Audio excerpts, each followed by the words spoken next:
Chapter 14. 4 million channels, and there's nothing on except Valkyrie vision. Hooray for going last! I was relieved when the presentation started with the Einerjar on the other end of the table, until I saw what the other newbies had done to get into Valhalla. Helgi called, "Lars Alstrom!" A heavy-set blonde guy rose with his Valkyrie. Lars was so nervous he knocked over his goblet, smashing magic mead all over his crotch. A wave of laughter rippled through the hall. Helgi smiled. As many of you know, Captain Gunilla has been phasing in new equipment over the past few months. She's been fitting her Valkyrie armor with cameras to keep everyone accountable, and hopefully keep us entertained. The warriors cheered and banged their mugs, drowning out the sound of Sam cursing next to me.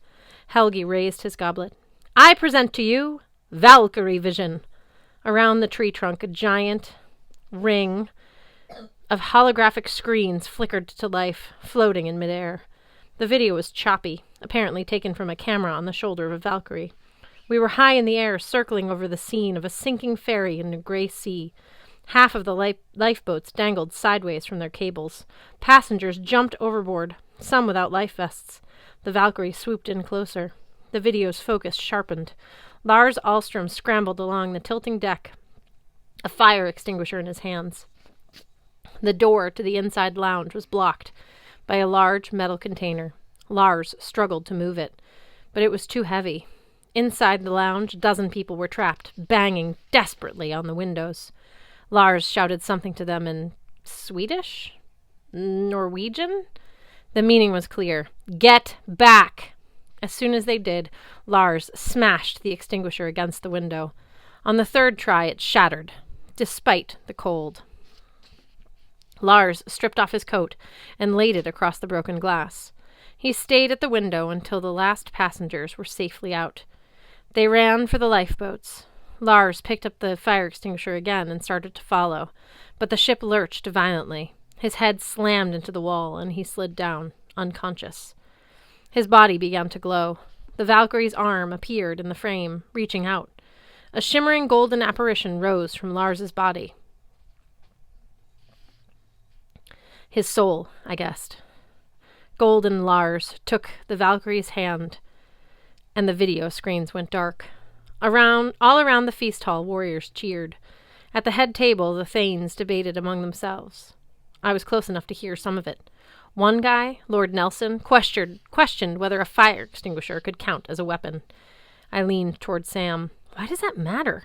She tore her bread into smaller and smaller pieces. To get into Valhalla, a warrior must die in battle with a weapon in his or her hand. That's the only way. So, I whispered, anyone could get into Valhalla if they just grabbed a sword and died? She snorted. Of course not. We can't have kids taking up weapons and dying on purpose. There's nothing heroic about suicide. The sacrifice, the bravery has to be unplanned. A genuine heroic response to a crisis. It has to come from the heart, without any thought of reward. So, what if the Thanes decide that a newbie shouldn't have been picked? Does he go back to being alive? I tried not to sound too hopeful. Sam wouldn't meet my eyes. Once you're in Einergy, there's no going back. You might get the worst work assignments. You might have a hard time earning respect, but you stay in Valhalla. If the Thanes rule your death unworthy, well, the Valkyrie takes the punishment for that. Oh. Suddenly I understood why all the Valkyries at our table looked a little tense.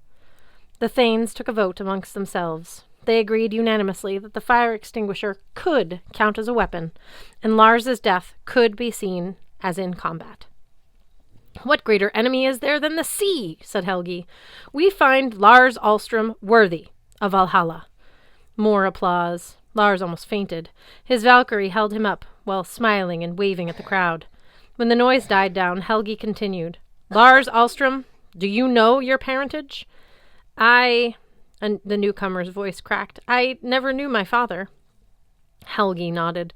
That is not uncommon. We will seek wisdom from the runes, unless the Allfather wishes to intercede.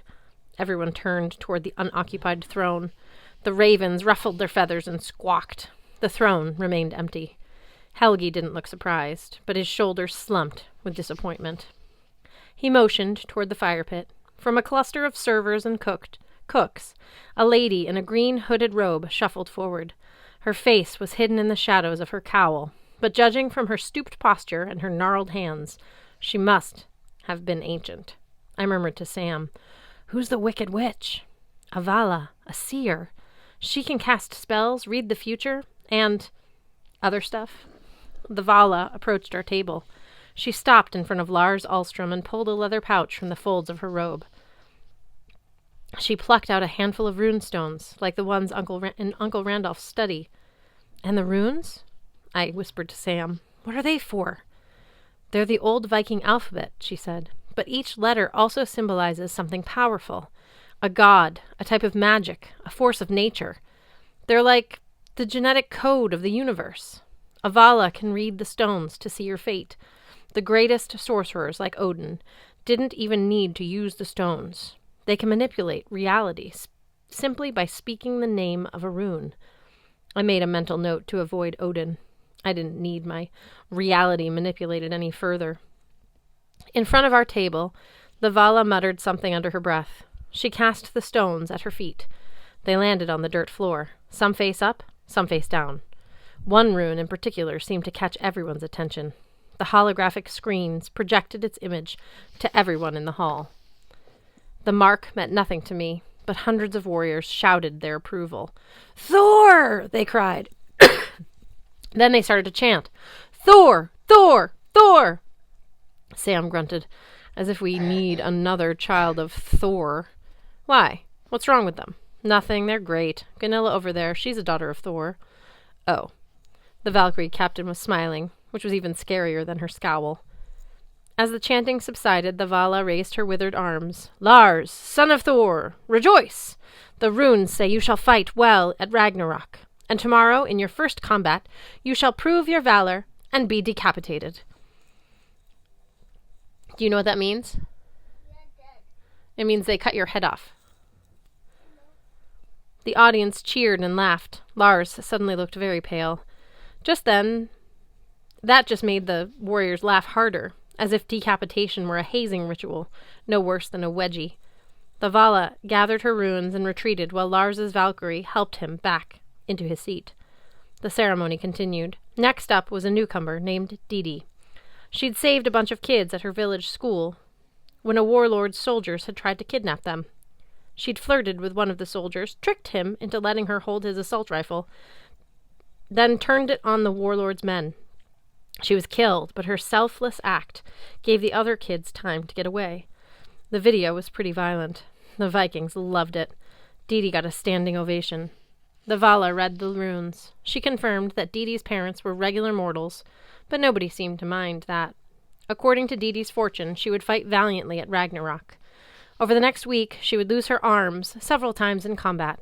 Within 100 years, she would rise to the Thane's table. "Ooh," the crowd murmured appreciatively. The other 4 newcomers were equally impressive. They'd all saved people. They'd sacrificed their lives bravely. 2 were mortals. 1 was a son of Odin, which caused a minor commotion. Sam leaned toward me.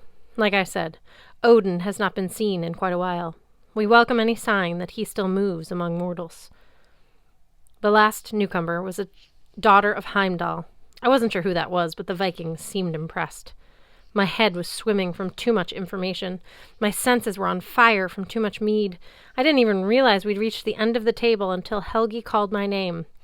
"Magnus Chase," he bellowed, "rise and impress us with your courage."